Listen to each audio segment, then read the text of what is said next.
Welcome back. I'm Ariane and we're here with Melanie Notkin. She is the founder, very successful entrepreneur of a small business called SavvyAuntie.com. She's giving us all types of tips, secrets about how to make your successful business work, how to potentially pursue your dream and also become an entrepreneur. Melanie, welcome back. Thank you very much. How would you approach the question of funding? I think a lot of people, that's probably the number one block that's in the way of them even starting the dream about being an entrepreneur. I know you had a very interesting story about not getting funding from the outside and being self-funded. I am self-funded, still now 1 year into the business.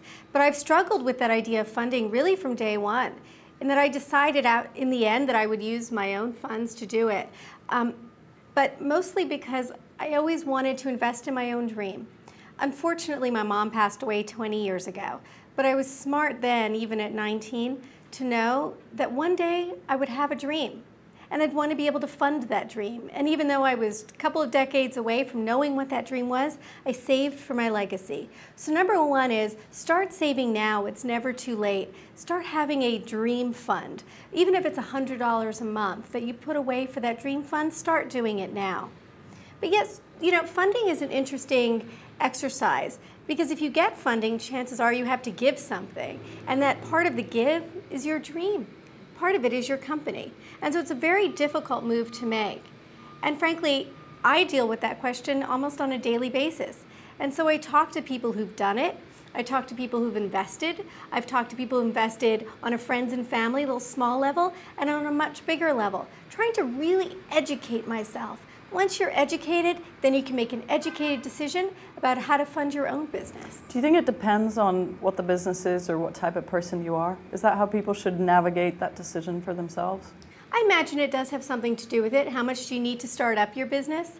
But I invested a lot of money in my business because I believe that you only have one chance to make a good first impression. I think that everybody is a customer in a way, or a consumer, whether it's the people who you're going to be attracting to your business, the media, advertisers and sponsors, anybody, a partner, anybody who's going to be connected to your business. You only have one chance to make a good first impression, so invest in that. Melanie, what do you think are the 3 things that you do incredibly well? Well, I have a 3-pronged approach to my business. We just mentioned about strong product. So I think, really investing and making sure that everything you communicate and put out there is really strong and full of great quality, that's number 1. Number 2 is finding a strong niche. My niche are aunts, godmothers, and I've really dubbed that segment PANKs, professional aunts, no kids. So I have a strong niche, nearly 50% of American women. Strong product, strong niche. Finally, social influence. That's me. Putting myself into my business has been, frankly, one of the key things. Just being me. And that means adding value. It means being out there. It means being authentic and transparent and being the leader of my business. How have you changed? How has the journey of becoming an entrepreneur, starting a business, being successful, how has it changed you? Well, I think, frankly, I've helped change myself. Before I started this business, I wasn't very happy. Like I mentioned, I felt stuck. And I wanted to get unstuck. So one of the first things I did was make myself happy. And if I wasn't happy that morning, I would tell myself I was happy. And I used Twitter and Facebook to tell the world I was happy until I finally believed it. And I have to tell you, I've never been happier in my life. So entrepreneurship has made me an incredibly happy person. And part of that is because it's helped bring out the potential in me. I'm living to my life's potential. That's the best thing you could ever ask for. What would you tell an entrepreneur who started a business maybe a couple of years ago, struggling, wondering whether to keep going? What would you tell them? Sometimes quitting is not the worst thing in the world. We all learn that winners don't quit and quitters don't win. But sometimes realigning your decisions and your direction is not entirely a bad thing. If you've learned a lot of things through your past experience, you can package those things together and bring those learnings to your next idea. We always reinvent ourselves. That's what the magic of change is about. We always want to change into a positive direction. So take what you've got, take what you've learned, and keep moving forward. Do you look at other entrepreneurs and do you compare yourself? Do you not compare yourself? That's a great question. Of course you compare yourself because there are entrepreneurs who've done amazing things, and from their learnings, that's how we keep building and keep improving. Do I compare myself on a day-to-day basis? Am I competitive with other women and other men who are entrepreneurs? Absolutely not. Again, I have found that the entrepreneur community is so warm and so passionate that every day we keep building each other up. And that's what it's all about. Given your huge exposure on Twitter, what mistakes do you see people make out there? What do you kind of go, oh, I wish they wouldn't do that or say that or be that? Absolutely. I think Twitter is like a community garden where everybody comes and plants flowers and waters the flowers and wants to make it a beautiful place.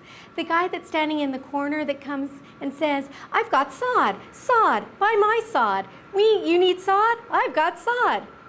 Nobody wants to hear that. You know, when the community needs sod, they'll know who to go to. In the meantime, get on the ground, start helping, start planting, start growing the seeds. I'm curious, talking about seeds, is there anything else you're seeding? Is there any other dreams that you're planting right now that you can share? There are a lot of dreams, and they all come from this one seed of SavvyAuntie.com. SavvyAuntie has a number of different cross-media, trans-media opportunities that are really in play right now. It's all happening very quickly. So yeah, I've got a lot of dreams, and they're all based on one little idea, to start a niche and a community for ants. Have your family been supportive? I think sometimes, especially when we make a bigger decision and sort of become an entrepreneur a little bit later on, our families tend to go, oh my gosh, what she's doing, she's crazy. How have you dealt with maybe some of the people who thought you were initially crazy and had a crazy idea?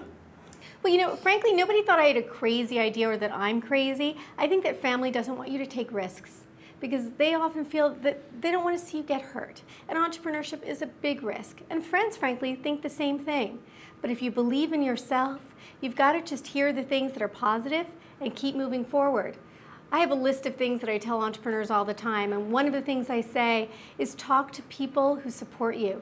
Don't talk to people who don't, which doesn't mean you can't talk to them about other things, but don't talk to them about your own business if they don't necessarily approve or if they're concerned about your risk, because it's just going to bring you down. How do you take care of yourself? Do you work 24/7? Do you take time for yourself? What do you do for yourself? I do work really hard. I work all the time because I believe in my dream and I want to keep moving it forward. But I also take time for myself, and often enough, that's spending time with my nieces and nephews. Sometimes it's spending time with a girlfriend. Once in a while, I go on a great date. Yeah, of course I spend time on myself. It's important because after all, that's where the inspiration comes from. How do you deal with the stress? I know that we all experience a lot of stress. How do you deal with it?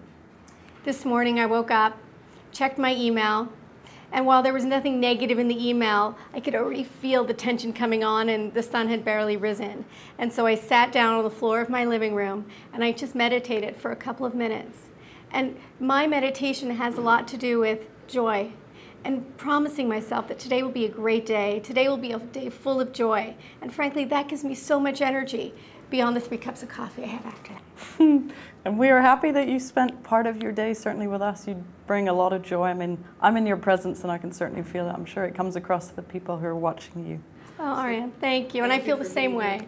So for more information about a very savvy woman, a savvy aunt, a savvy entrepreneur, a savvy business person, please be sure to visit Melanie's website at SavvyAuntie.com. Plenty of great tips, great advice. There's gifts on there as well that we highly recommend. And of course on Twitter, what is your Twitter address? It's twitter.com/SavvyAuntie, SavvyAuntie. Beautiful. And for more interesting, inspiring interviews with all types of experts, please be sure to visit us at changenation.com. Thanks for watching.